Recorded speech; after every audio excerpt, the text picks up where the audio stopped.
much for joining me today. I'm Colleen Klimczak, organizational coach and certified professional organizer. I own Peace of Mind Professional Organizing, LLC. Since 2003, I've been helping my clients live better lives through organizing and organizational and productivity coaching. In addition to organizing and coaching, I support my clients with a weekly newsletter, a weekly accountability and productivity session through professional speaking, blogging, and podcasting. Want to finish strong with me this week? Join me for Finish Line Friday every Friday morning at 9 a.m. Central for a 2-hour productivity session. Drop me an email at colleen@peaceofmindpo.com or follow the Zoom room link on my Instagram or Facebook pages. This week we are on to episode 55. I can't believe it, but I'm so happy that we are all here together. Thanks so much for sticking with me. I ran into a friend of mine yesterday at Costco. If you live anywhere near me, you recognize that that is a pretty loaded statement. My Costco of choice is a solid 32-minute drive from my house, so one does not embark on this adventure lightly. Secondly, it was a Sunday in December, midday. I know, it seemed like a good idea at the time, but I was absolutely doubting my sanity as soon as I pulled into the parking lot. Of course, it was packed. It was crowded. It was so crowded, but everyone was surprisingly pleasant still, so that was kind of nice. And I ran into a friend of mine. We actually both parked on the very outskirts of the parking lot, and it cracks me up because we both drove half an hour from our town, and we run into each other out there, so it was kind of funny. We discussed an upcoming event that we are both volunteering for our school district.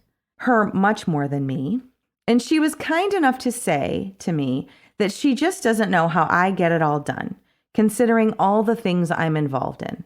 And I marvel at her and her productivity in the same way. I do appreciate her, though, for seeing me in a positive light, as in, look at all the different things you're involved in and the different ways you serve our community and that you get things done. Now, this particular person has said nice things to me like that before at other events. And so I always appreciate running into her because, again, she looks at me through kind eyes. Because I got to tell you, friends, I do not always feel like I've got it all together. And this is coming from a professional organizer and an organizational coach. Here's the deal. I say yes to a lot of things. I successfully manage many responsibilities. I do. And that is a source of pride, and it makes me happy to do those things. I absolutely love all the different organizations and activities and ministries that I'm involved in. And even when I don't, it's not that I don't love those groups, it's that there's too many tasks coming due in the same time period. And that is the truth. So I started writing a much different article for today about prioritization and focus areas and triaging the to-do list and starting the January list, and all of that is still true. But early this morning, I scrapped that idea and shifted instead. Because what I want to do is answer my friend's question honestly when she asks, how do you get it all done? Because sometimes the short answer is, I don't. Sometimes I don't. And secondly, the answer after I don't always get things done is, the way I do get things done is by ruthlessly prioritizing. I've said yes to too many things, or I've said yes to many things, and it also means I can't say yes to other things. And I know that. So there are opportunities that might come my way that I have to say no to because I don't have the time or energy to dedicate to that task or responsibility to do it well. I'm not saying I don't have time and energy. I often have boundless energy most days, and the same amount of time that any other person has, but because I have multiple responsibilities, I can't always say yes to new things. And that's frustrating for me. I know, and it might be frustrating for you too. But the other part of that is, especially this time of year, there's limits. There have to be limits. And that's okay. And so how do we still get things done, even in this busy time of year? And the answer is, again, ruthless prioritization.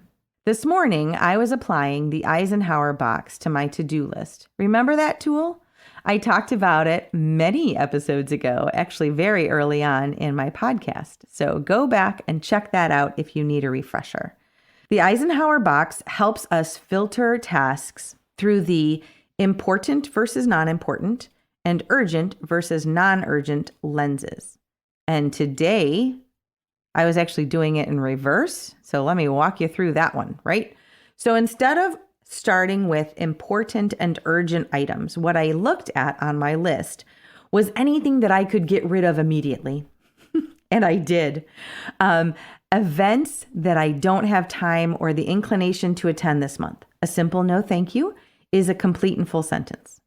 Maybe I declare a moratorium on Facebook or Instagram scrolling for a few days. I guarantee you there are things, maybe habits in your day, purposeful or not, or events that you can absolutely scrap completely and no one will notice or mind. So starting with deletion, okay?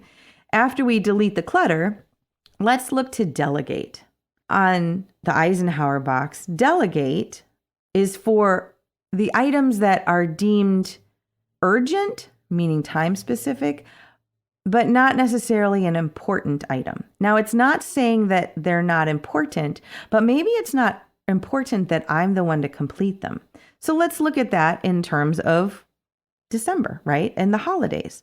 So consider what someone else could do for you, and by all means, let them do it. We are hosting Christmas for my family in Michigan on December 23rd, and I will be outsourcing many menu items.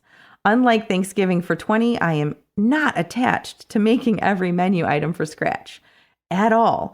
I am fine with having someone help or outsourcing that to a catering company. As long as it can travel to Michigan with me, yes, I will place that order and I will be fine with that. Maybe if you have house-specific tasks, can you hire a service or barter for time? Or maybe rent a teenager or college student to help you out? Maybe it's a work-specific item that can be delegated. And I will be the first to admit I am terrible at this one, but I am working on it. So we can ask the question, is there anyone else on the team with less on their plate that could pick up some of those tasks that you may not have time to do and that aren't necessarily important for you to do them, even though, yes, they still need done? So what is it that you could delegate? And again, we can look at that in terms of professional or personal, but is there anything that anybody else could do for you? Ask and send that task on its way. Now we are on to the important and important tasks. So next up is the defer step. And what I mean by that is an important item, but it's not urgent currently, which means it's not specified to a time. So what does that look like, right? So a few weeks back in an episode, I mentioned starting our January list. There are likely items on your task list that are important, but maybe they're not time specific yet. So in the interest of getting things done that must be done this month, let's look at what we can absolutely put off for a bit. For example, maybe there are routine doctor appointments that you need to take care of, but you don't need to take care of them in December. Maybe there are house projects, but those house projects aren't related to Christmas or the holidays. By all means, put those on the January list.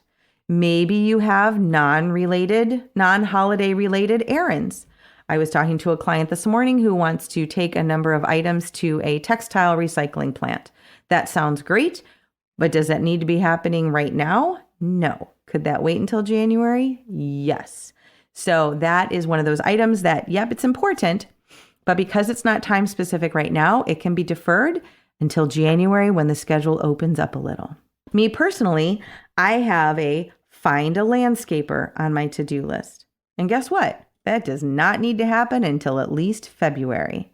So what is it on your list that you could absolutely turf to January and beyond at this point? And now, after we have looked at what we can delete completely, delegate to somebody else, and maybe defer to later, hopefully we have a more manageable list on the actually important and urgent items that only we can accomplish.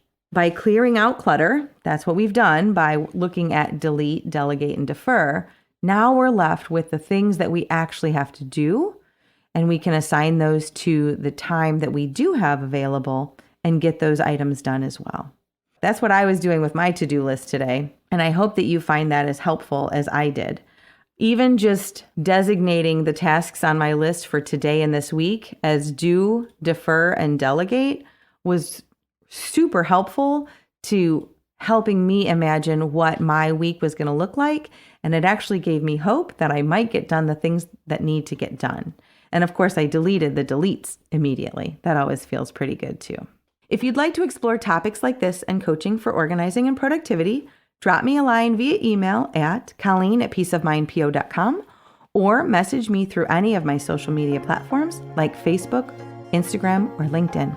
Thanks so much, and I will talk to you next week.